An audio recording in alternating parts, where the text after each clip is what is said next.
Howdy, this is Mackenzie Franklin from SideGame LLC here in Colorado Springs, Colorado. Today we're going to be doing a playthrough of Numbsters, designed by Milan Zivkovic and published by Button Shy Games. In Numbsters, we're going to be using this mouth card here to devour this entire deck of cards. We're going to win when we have a single card remaining on top of the 8, and we lose if that's not the case, or if the 8 makes it to the top of the stack at any time. If you haven't subscribed to the channel already, please make sure that you do. It is the best way to help us grow, and for those of you already subscribed, thank you so much for the continuous support. When hungry Numbsters form a line, arrange them well and you'll be fine. But as they all begin to munch, avoid the mouth or you'll be lunch. Let's get started with our playthrough of Numbsters. To set up the game, we're going to remove this 8 from the deck and then shuffle the remaining cards, drawing a total of 6. Once we have our 6 separate cards, we'll add that to the 8, shuffle those all up together, and this forms what's known as the stack. Every single round, we'll be organizing this, and based on the sequence here, whatever is on the other sides of these 8 is going to eat each other, but only if they're in a direct sequence. So if we could get the 4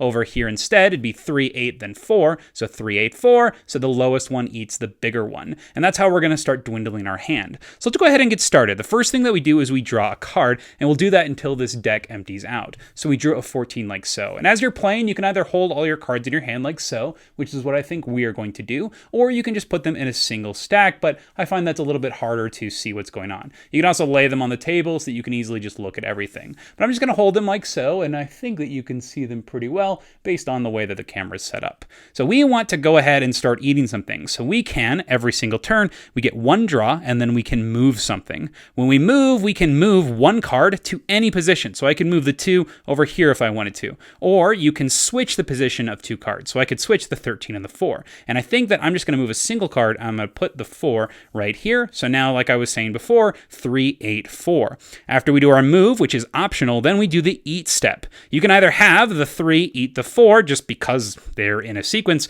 or you can activate the effect of whatever card is on the top. Notice this said single digit numbers eats odd Numbsters. So that means that if whatever was the smaller one here, if it was a single digit number, it could eat a odd numbered monster. So I could have the 3 eat the 13 if these had been switched places. So I could have left it how it was. But when that happens, you're going to use this effect and move it to the bottom of the stack. So with all that being said, I'm going to go ahead and resolve the eat step here. My 3 ate the 4, so that means the 4 gets eaten, and then we move to the next round. And as mentioned, we're trying to eliminate all of our hand and make sure something gets eaten every single round. So we'll draw our next card. We now have a 9, and we want to make sure that we can eat something. So we could do 13, 8, 14. That could work. Or we could see about this 9's effect. Single digit number eats double digit Numbsters. Okay, so I think that we're going okay with 13 and 14. So what I'm going to do is I'm going to move this 3 all the way to the back here. That way we have 2 and 3 next to each other for later. I think that could be helpful.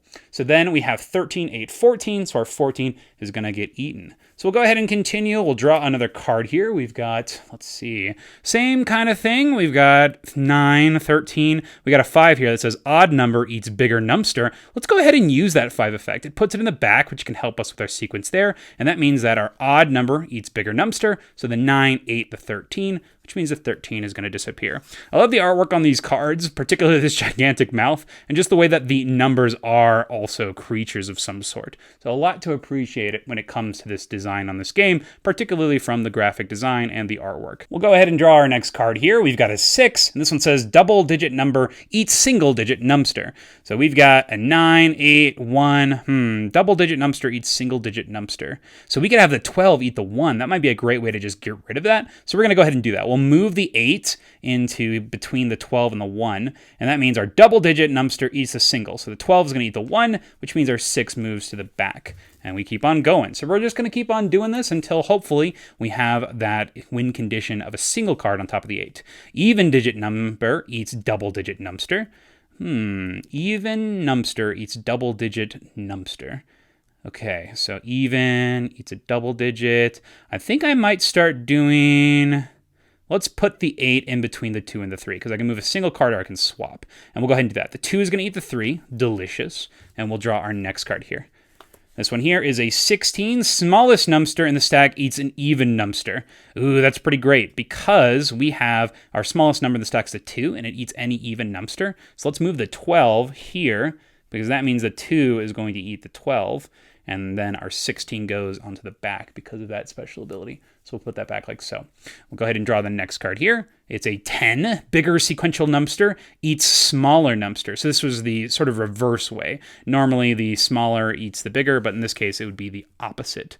And I don't really like that effect, honestly. Looking at what I can do though, I'm actually going to swap the 8 and the 15. So we'll change those spots. So the 15 will go where the 8 was, and then we're just going to do a normal eat, 9, 8, 10. Oh no! If we do that, we lose! So, whoa, shoot, what did I remove?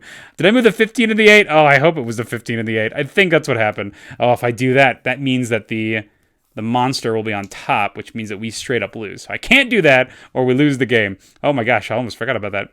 So we'll go ahead and move the 8 down here, and we'll use the effect of... we'll just have 5 eat 6. So standard attack there. And then we'll draw our next card. We got 17, 10, 15, 9, 2, 5, 8. Let's see. So we need to get something eaten. Let's look at this little 17 guy. He says, even Numbster eats bigger Numbster. Even Numbster eats bigger Numbster. Okay, that could work. So we'll go ahead and swap the 10 and the 5. So put the 5 up there. And we'll use the 17 because the even Numbster eats the bigger Numbster. So we'll do that. Delicious. And that 17 is going to push back. We'll draw our next card here. This one says, odd numbers eat smaller odd Numbsters. So odd number eats smaller odd Numbster. So we got a 7. Okay, so we could use that effect. We could swap the 15, and that way the 17 you get a 15. I kind of like that. So we're going to do that. Swap that and that. And now odd Numbster eats smaller odd Numbster. So that odd is going to eat the odd. Delicious. And the 7 will go to the back. We're almost out of cards in our deck, which is where the hard decisions come, because we'll try to maximize what we can eat every single turn.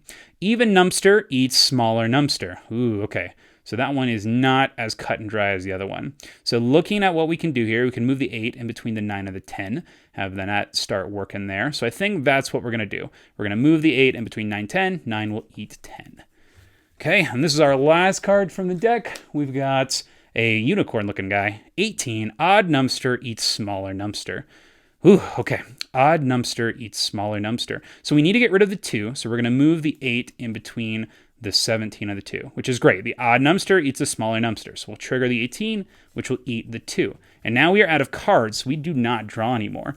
We're going to go ahead and make do with what we have here. Our 11 says, even Numbster eats smaller Numbster, which is great. So even Numbster eats smaller Numbster, so we can move the 8 down to the 7. Ooh, okay, yeah, we're going to move that 8 down to the 7. And now our even Numbster, we eat the smaller Numbster, so that will eat the 7. Delicious, and that puts 11 to the back. Odd Numbster eats bigger Numbster. Ooh, this is good, because that means that we can put this 8 here. Our odd will eat the 18. Ooh, but the 17 can already eat the 18. So I'm actually going to keep this 5 here and just do a standard no move and just do an eat. So 17 will eat 18, so 18 will disappear. Okay, and then we don't put this to the back because we didn't use its special effect. And now we have 4 cards left. Odd Numbster eats bigger Numbster. So odd Numbster eats bigger Numbster. We're going to go ahead and do that. Delicious. And that's going to push this to the back. Okay. Single-digit Numbster eats double-digit Numbster. Oh, so we want to push this here. Oh no! We've put ourselves in a bit of a bind, because if we push this here, the single number will eat the double-digit Numbster. But that means that will disappear. This will go to the back, which means 8 will be on the top. So we can't do that. Okay, odd Numbster eats bigger Numbster. So that means the 9 would eat the 5. So that's not going to work. What can the 11 do? Even Numbster eats smaller Numbster. I think we've lost. Even Numbster eats smaller. We don't have any even cards. So unfortunately, I think we are going to lose this one. But let's go ahead and go out on a bang. So we'll move the 5 up to the top. The odd Numbster eats the bigger Numbster. So the 9 eats the 11, which means the 11 goes there. I use the 5, so this is going to go back. Oh, we maybe have done it. Single-digit Numbster eats double-digit Numbster. So single eats double. Nope. So we're going to have to switch these two. 9, 8, 5. The odd Numbster eats bigger Numbster. So that works. The 5 eats the 9.